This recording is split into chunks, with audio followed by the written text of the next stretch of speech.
बोले सो निहाल। श्री अकाल। जैसे इस गुरुद्वारे की शुरुआत हुई, वो कब हुई? जो ये आपको गेट दिखाई दे रहा है, ये गेट है जी सेंसर वाला गेट, मतलब अपने आप खुल जाता है। ये देखो, तो ये बाबा जी का सरोवर है। इसी सरोवर में एक, जैसे जी हम किसी भी गुरुद्वारे के अंदर एंट्री करते हैं, आपको ये वाला दृश्य देखने को मिलता होगा।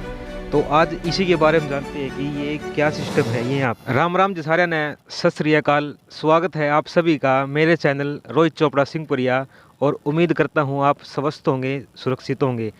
तो आज हम पहुँचे हैं जी, जो ये आपको सामने गुरुद्वारा दिखाई दे रहा है, ये है जी श्री दमतान साहिब गुरुद्वारा, जो कि त्रेता युग में इसी स्थान पर महर्षि वाल्मीकि की जो उनका यहाँ पर आश्रम हुआ करता था।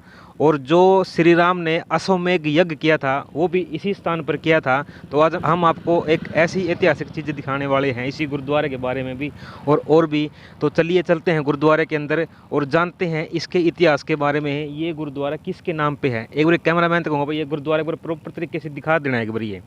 ये देख लो जी, ये यहाँ का मेन एंट्री गेट है ये गुरुद्वारे का। तो चलिए चलते हैं अंदर और जानते हैं गुरुद्वारे के इतिहास के बारे में। इस गुरुद्वारे की शुरुआत हुई, वो कब हुई थी? ये जो गुरुद्वारा है जी, ये श्री गुरु तेग बहादुर साहब महाराज जी की याद में बनाया हुआ उसरिया हुआ स्थान है। ठीक है जी। इस स्थान पर श्री गुरु तेग बहादुर साहब जी महाराज पहली दफ़ा जब अपनी प्रचार फेरी श्री आनंदपुर साहब से सन 1764 के अंदर उन्होंने प्रारंभ की। ठीक है जी। तो 1665 ईस्वी के अंदर ठीक है। इस गुरुद्वारा साहब में श्री गुरु तेग बहादुर साहब महाराज इस स्थान पर आए थे। उस वक्त यहाँ गुरुद्वारा नहीं था। ठीक है जी। यह जो इलाका था इसे बांगर का देश बोलते थे बांगर का देश। जी। ठीक तो है। इस स्थान पर श्री गुरु तेग बहादुर साहब महाराज पहुँचे। ठीक तो है। गुरु तेग बहादुर साहब महाराज कुछ समय के लिए इस स्थान पर रुके। बहुत दूर दूर से इस इलाके की जो संगत है, ठीक है जी। उन्होंने श्री गुरु तेग बहादुर महाराज जी के दर्शन करने के लिए यहाँ पर पहुँच की। गुरु तेग बहादुर महाराज जी के दर्शन किए और बड़ी गिनती में गुरु तेग बहादुर महाराज जी के चरणों में उन्होंने माया पेटा जो है वो अरदास करवाई। ठीक है जी। तो गुरु तेग बहादुर महाराज जी ने वो सारी माया एकत्र की, और वो जो माया थी वो गुरु तेग बहादुर जी ने इस इलाके के जो नंबरदार हैं, ठीक है जी। जिनका नाम इतिहास में मिलता है भाई दगो जी। दगो जी। हाँ, दगो जाट।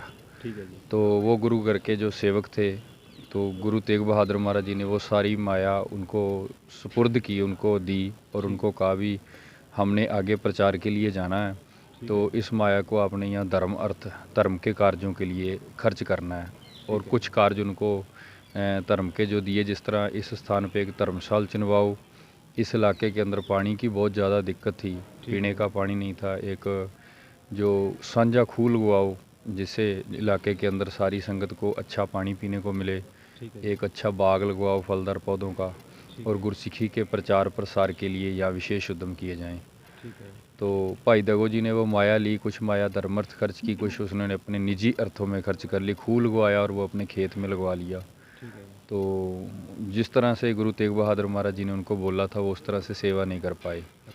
तो इतिहास हमें बताता है कि सन 1675 के अंदर जब गुरु तेग बहादुर महाराज जी की जिस साल शहीदी होती है, तो गुरु तेग बहादुर महाराज जी इस स्थान पर फिर दोबारा आए। तो जब इस स्थान पर आए तो उन्होंने पता किया भी जो सेवा हम यहाँ लगा करके गए थे वो मुकम्मल नहीं हुई।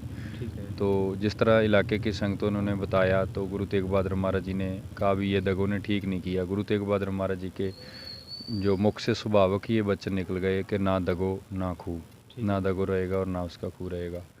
तो समा पा करके वो दगो का सब कुछ जो है वो ख़त्म हो गया, खूह भी ख़त्म हो गया। गुरु तेग बहादुर महाराज जी के साथ एक सिख थे भाई रामदेव जी, जो महाराज जी के पास यहाँ जल की बड़ी सेवा करते थे। उनकी सेवा से प्रसन्न होकर के गुरु तेग बहादुर महाराज जी ने उनको भाई मीहा जी का खिताब दिया था।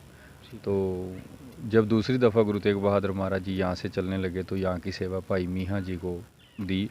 एक दखनी बैल, एक नगारा, एक झंडा दे करके इस इलाके के अंदर गुरसिक्खी का प्रचार और प्रसार जो है वो शुरू करने का जो भाई दगो जी को वाहिगुरु जो भाई रामदेव जी हैं, जिनको भाई मीहा जी की उपाधि दी, उनको ये सेवा दे दी।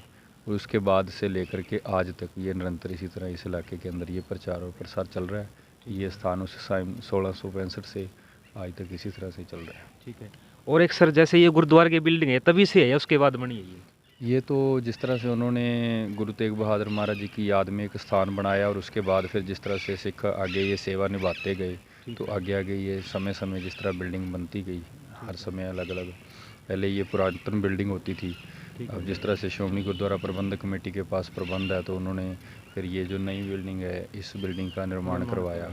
तो इस तरह से ये निरंतर सेवा जो गुरु घर की है वो चलती रही। ठीक है।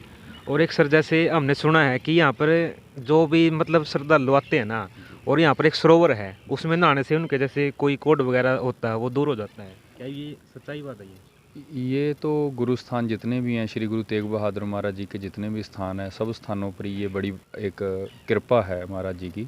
नहीं, एक यहाँ के बारे में जैसे हमने पर्सनली सुना था कि भाई यहाँ पर आने से ये चीज़ हो जाती है। देखो, ये जो संगत यहाँ स्नान करती है वो हमें बताती है कि हमें इन रोगों से आराम मिलता है। गुरु तेग बहादुर महाराज जी की बख्शिश है। इतिहास के अंदर कोई ऐसा नुक्ता हमें नहीं मिलता यहाँ कोई विशेष वचन गुरु तेग बहादुर महाराज जी ने यहाँ आके किया हो। हाँ, सैफाबाद पटियाला के अंदर गुरु तेग बहादुर महाराज जी ने ज़रूर ये बात कही थी भी जो सरोवर में स्नान करेगा उनका कोढ़ ठीक होगा। लेकिन दूसरे भी जितने भी स्थान हैं गुरु तेग बहादुर, सभी स्थानों पे ये कृपा, सारी संगत बोलती है कि हमें आराम मिलता है। जी। और एक सर, जैसे जो यहाँ पर सबसे मेन मेला लगता है वो कौन से सन, मतलब कौन से साल लगता है? हाँ, एक तो यहाँ हर महीने की जो अमावस्या है, बहुत बड़ी गिनती में संगत जो है वो इलाके से यहाँ एकत्र होती है। और अमावस को, हर अमावस को ठीक है जी। एक गुरु तेग बहादुर साहब महाराज जी की याद में जो हरियाणा इलाके की हरियाणवी संगत है, ठीक है जी। वो दुशहरे के दिन और एक होले महल्ले के दिन बहुत भारी गिनती में जो संगत है वो दूर दूर के इलाकों से यहाँ पर पहुँचती है और गुरु की जो खुशियाँ वो संगत प्राप्त करती हैं। ये जो एक अमावस, एक दशहरा और एक होला महल्ला, ये बहुत बड़े भारी मेले पड़ते हैं इस स्थान के ऊपर। जी, ठीक है जी। ये देख लो जी, ये था यहाँ का इतिहास। और बाबा जी, एक बार मैं कहूँगा कि एक बार बाबा जी का मतलब जोर से नारा लगा देना चाहिए, बोले सो निहाल, श्री अकाल, वाहेगुरु जी दा खालसा, वाहेगुरु जी दी फतेह। इसी गुरुद्वारे के अंदर जो बाबा जी का मत्था टेकने का स्थान है वो और मैं आपको दिखाता हूँ। एक बार कैमरामैन तो कहूँगा भाई मेरे साथ साथ में आ जाओ। और जो बाबा जी का मत्था टेकने का यहाँ पर बहुत ही ज़्यादा मतलब अच्छा स्थान बना रखा है। और यहाँ पर जो ये आपको गेट दिखाई दे रहा है, ये गेट है जी सेंसर वाला गेट, मतलब अपने आप खुल जाता है। ये देखो आप, ये देख सकते हो आप, बहुत मतलब सेंसर वाला गेट है ये।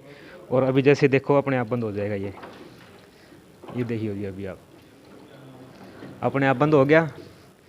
और जैसे ही मैं अंदर जाऊँगा इसके, अपने आप खुल जाएगा। ये देख लो जी, बहुत ज़्यादा मतलब सेंसर वाला गेट लगा रखा है बाबा गुरुद्वारे के अंदर। ये है जी यहाँ पर बाबा जी का मत्था टेकने का स्थान। एक बार मैं कैमरामैन से कहूँगा कि कैमरा एक बार चुगरदा घुमा दे और दिखा दे ये यहाँ पर। ये देख लो जी आप, बहुत ही ज़्यादा अच्छा सीलिंग वगैरह लगा के यहाँ पर बाबा जी का स्थान ये बना रखा है। और जो मेन है जी बाबा जी का स्थान वो है यहाँ पर। एक बार यहाँ आके और दिखा दो भाई, ये यहाँ पर बाबा जी पाठ पढ़ रहे हैं। एक बार दिखा दो ये चीज़ प्रॉपर तरीके से। धमतान साहिब गुरुद्वारे के अंदर ही जो मैंने अभी आपको बताया था कि जो ये बाबा जी का सरोवर है, इसी सरोवर में जो भी श्रद्धालु यहाँ पर सच्चे दिल से आके स्नान करते हैं, उनके जो कोड वगैरह हैं वो यहाँ पर दूर हो जाते हैं। ये देख लो जी, ये वही पुराना सरोवर है बाबा जी का, गुरु तेग बहादुर साहिब ने जिन गुरुद्वारे की स्थापना करी थी। और इस सरोवर के अंदर ये मछलियाँ भी, मछली दिखा दो ये देख लो जी, रंग बिरंगिया मछलियाँ इसी सरोवर के अंदर हैं। ये आप देख सकते हो। और एक बारी जो ये सरोवर का व्यूज़ है, एक बार कैमरा चारों ओर से घुमा के ये सरोवर का प्रॉपर तरीके से व्यूज़ दिखा दो भाई। ये देख लो जी, गुरुद्वारे के अंदर ही सरोवर यहाँ पर बना रखा है, ये आप देख सकते हो। एक जैसे जी हम किसी भी गुरुद्वारे के अंदर एंट्री करते हैं, आपको ये वाला दृश्य देखने को मिलता होगा। तो आज इसी के बारे में जानते हैं कि ये क्या सिस्टम है। ये यहाँ पर तो ये बाबा जी बैठे हैं, इनसे करते हैं बात। सत श्री अकाल बाबा जी। वाह जी का खालसा, वाह जी की फतेह। ठीक है जी, तो बताओ गुरु बाबा जी। जी या कार सेवा ठीक है, जो गुरमुख सिंह ने चलाई है। गुरमुख सिंह ने? हाँ जी, हाँ जी, ये लंबी कहानी है। अच्छा, तो आप या सेवा आई बाबा अमरीक सिंह की, हीरा बाग पटियाला। ठीक है, दमतान साहब कार सेवा। अच्छा, इसका नाम है ये? कार सेवा इसका नाम है। ठीक है, बाबे संत जो संत बड़े हैं उनकी कार सेवा चलाई है। ठीक है, टोटली गुरुद्वारा जिस जगह कोसी जगह हो तो कमेटी का पैसा नहीं लग रहा, सारा पैसा निकाला गया। इनका ही लग रहा है। हाँ जी, ठीक है। ये सेवा कर रही है, सब पहुँचे ये संत हैं, सभी जगह सेवा, सब हुजूर साहब है, चाहे पटना साहब है, चाहे अम्बरसर है, सभी जगह ये मिलेंगे हम। सब मिलेंगे, सब कार सेवा निकी है जी। ठीक है। हाँ जी, तो मांगना, मांग के खाना, मांग के लाना, सब जगह कार सेवा निकी है इन्हीं जी। की है। हाँ जी, मतलब ये मेन सिस्टम बाबा अमरीक सिंह जी का है जी। यो बाबा अमरीक सिंह का। हाँ जी। ਅੱਡੋ ਅੱਡ ਕਈ ਪ੍ਰੋਗਰਾਮ ਸੰਤ ਆ, ਕਈ ਸੰਸਥਾ ਹੋ ਗਈਆਂ, अच्छा। ਜਿਵੇਂ ਆਪਾਂ ਇੱਕ ਪਰਿਵਾਰ ਕੇ ਅੱਡ ਹੋ ਜੇ ਜੀ, हाँ हाँ हाँ हाँ। ਐਸੇ ਆ। हाँ जी, ਨਿਆਰਾ ਨਿਆਰਾ ਸਿਸਟਮ ਆ।